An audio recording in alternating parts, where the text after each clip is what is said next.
আমি আমি আমি আপনাকে অন্য প্রশ্ন আমার কিউ করা আছে, কিন্তু দর্শকদের একটা প্রশ্ন আপনাকে একটু যদি একটু আপনি জবাব দেন, সেটা হলো যে আপনি আওয়ামী লীগের ভবিষ্যৎ কি দেখেন, খুব সংক্ষেপে যদি একটু বলেন যে একটা আওয়ামী লীগের ভবিষ্যৎ কি আসলে। এ ব্যাপারে আমার স্পষ্ট বিমত। মুসলিম লীগের ভবিষ্যৎ যা হয়েছে, মুসলিম লীগ পাকিস্তানের স্রষ্টা বলে দাবিদার, ভারত রাষ্ট্রের প্রতিষ্ঠাতা বলে কংগ্রেস দাবিদার, কংগ্রেসের আজকে যে অবস্থা হয়েছে, তাই বাংলাদেশ প্রতিষ্ঠার দাবিদার আওয়ামী লীগের একই ভবিষ্যৎ। কারণ তার প্রয়োজন ফুরিয়ে গিয়েছে। যেমন আমার কিন্তু প্রয়োজন ফুরিয়ে গিয়েছে। আমি যতই চেষ্টা করি, 50 বছর বয়সে যা পেরেছি আজকে তা পারবো না। আমাকে নতুনদেরকে জায়গা ছেড়ে দিতে হবে।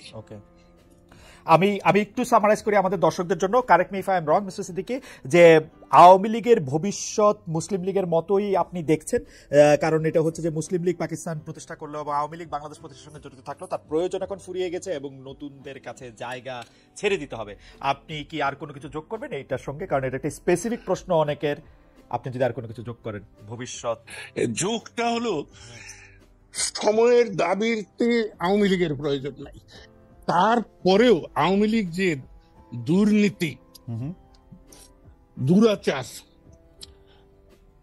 গুম, হত্যা, বিনা বিচারে মানুষকে অত্যাচার করেছে, বাক স্বাধীনতা হরণ করেছিল, এটা তো তাদের একটা পাপ। আর সবচেয়ে লজ্জার এবং ঔদ্ধত্যপূর্ণ, আপনারা সে কথাটা বলেন না, আমি ছোট ছোট কথা নিয়ে তো বলি। শেখ হাসিনা প্রত্যেক বক্তৃতায় বলতেন যে আমি গণতন্ত্র দিয়েছি। গণতন্ত্র কেউ দিতে পারে নাকি? এর চাইতে বড় ঔদ্ধত্য। এবং এই কথাটা হচ্ছে একদমই আমি গণতন্ত্র দিয়েছি বললেই বোঝা যায় যে এই দেশে গণতন্ত্র নাই। আসলে দেশের প্রধান যদি এই কথা বলে, এটা খুবই ভালো কথা বলছেন।